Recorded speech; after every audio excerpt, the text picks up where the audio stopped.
Okyala bw'okwanjula n'embaga.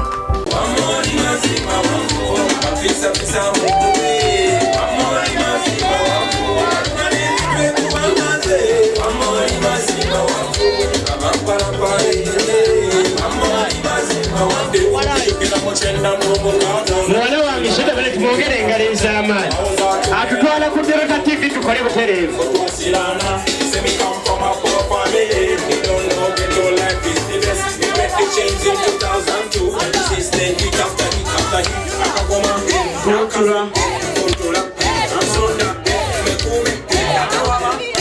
Kane bali kubera ngo mu Club Delta TV tukole tukwagala nnyo tuli waneeno Makindi ku Salama nga tulina abagole baffe omwana omuwala Sarah Namutebi ow'Emmamba nganze bana tulaba ku Delta TV tuli wano n'abagole baffe omugole omukyala yalese mwami nga muzungu bwedda abantu baliyo nno nga bagamba mama omwana nga yasiimye akikoza akikoza otya Katonda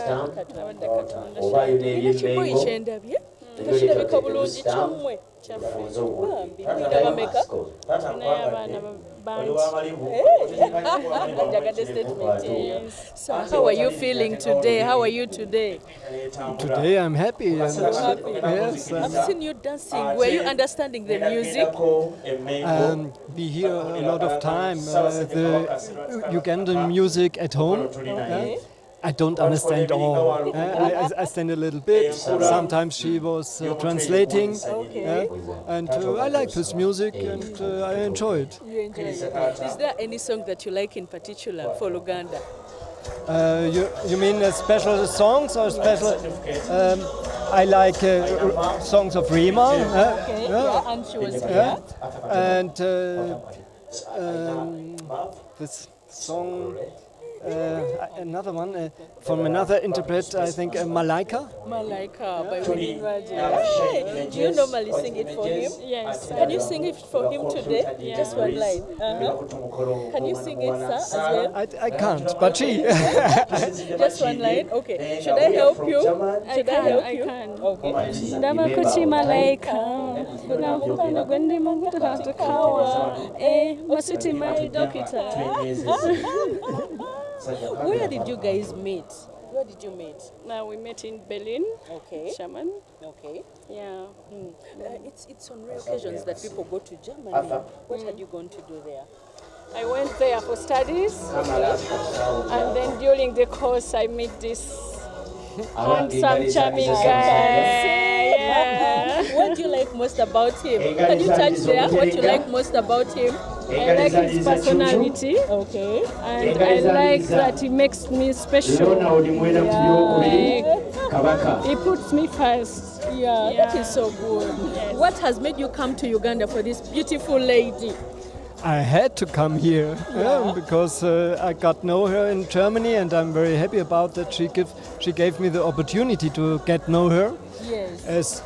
As the woman she is. A very, very beautiful woman, a smart woman, a tender woman. Oh, I love her. Oh. Who loves each other more? Who loves each other more? I hope it's the same. The first one to say me. The first one to say me is the one that loves more. Who loves each other more? Me. Wow, I'm so happy for you guys. Congratulations. Omukolo gwo gutambudde gutya Sova? Omukolo gwe gutambudde Sharita era ddala Katonda yekikola gutambudde nga bwe nakyagala. Basaba providers nga bwe nabaagala, obudde nga bwe nabusaba, omwami omusanyufu, abantu abasajja akoona ludansi, abantu bonna basanyufu. So I'm really blessed.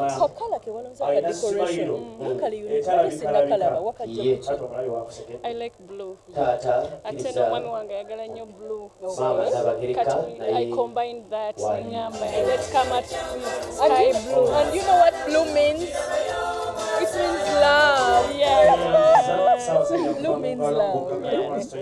Kale webaze kwatu kitwayiseeko emmengo Okusookera ddala njagala okwebaza Katonda kubanga kino kyonna yakikoze era Katonda w'amaanyi Sharita kubanga nsanyuse nnyo famire yange nsanyufu mikwano gyange kinsanyusiza omuzungu kiyinza obutasanyuka Sharita nekitali ku muzungu naye omusajja anjagala ate nga nanguli yamwagala kyamukisa kale ddi omwana omuntu ayagala ofuna omuzungu akikola ati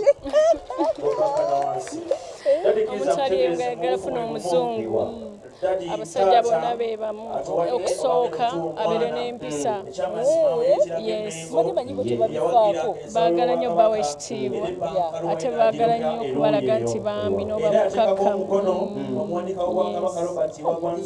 biweddeyo oyagala okwogera njagala kwebaza famire yange sookera ddala bazadde bange okunzikiriza okuleeta omwami wange ate ne bamukiriza n'essanyu yes ngezaako okwebaza omuko Sulaiman Ssemambo gwe mbadde nfuuba wano nawali omukolo tugutegekeddemu of online we came 1 week before ate era neneebaza buli omu yenna ansupportinze ampadde ideas anyambyeko mu ngeri emu endala n'emikwano gyange gyonna ba Oggies and Obbies of Maryland High School yes abaana omunene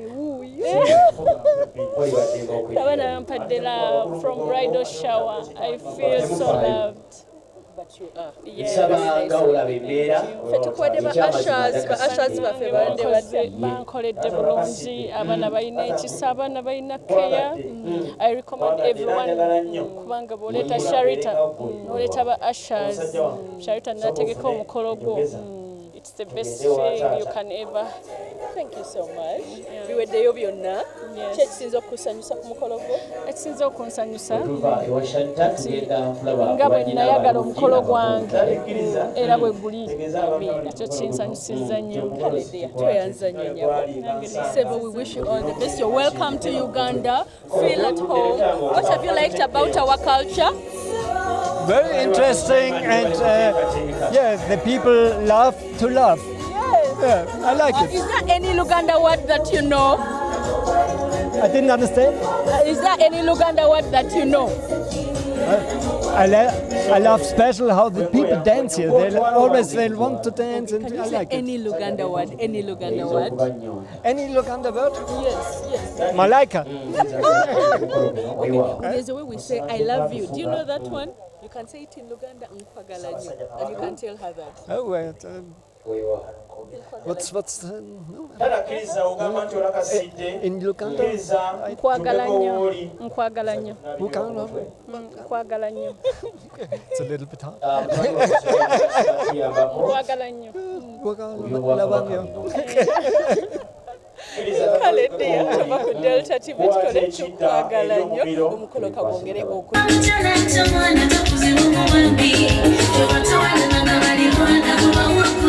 Uyo sala jawajani DJ Zero badde nsaba tatokirize babimuleetere ng'atu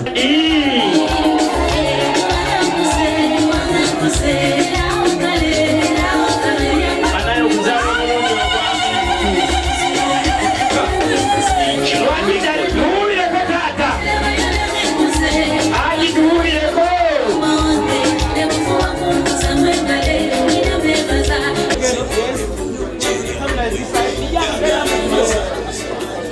seeka tulinda gwe tukyalina engoye endala 3. Assalamu alaikum wa rahmatullahi wa barakatuh. Abooluganda mukama mulungi ekiseera kyonna bassebo ne banyabo abagenyi ab'ennyumba eno tusanyuse nnyo okubalaba ate era tusanyuse nnyo okukkiriza okuyitibwa kwammwe ne mujja mubaawo ku mukolo guno gwensuubira nti buli omu gumunyumidde era ayina kyanaddayo nakyo ekyokwogerako.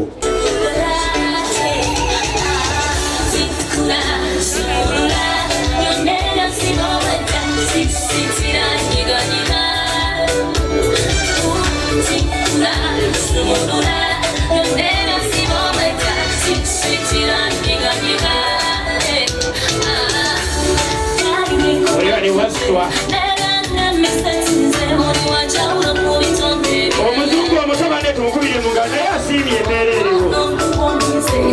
Muzungu waffe tumwongere engalo. Muzungu atayagala abaddugavu.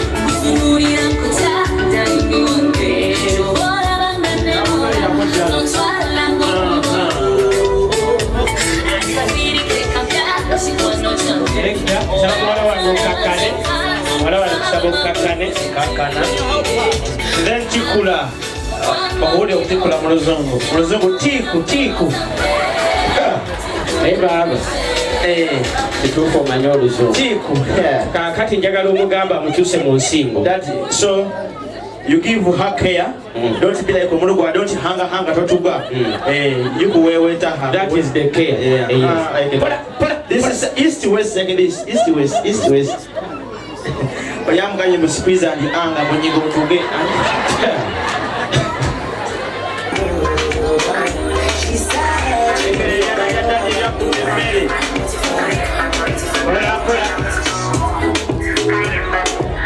simu yange mulaba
Hi, babe, sweetheart. Now I'm here in front of you. And this ring should be the same forever. And that we care each other forever. We love each other forever. And I trust in this. I love you. that is ensaba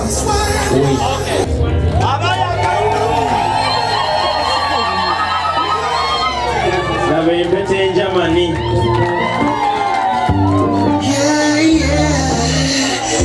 you allowed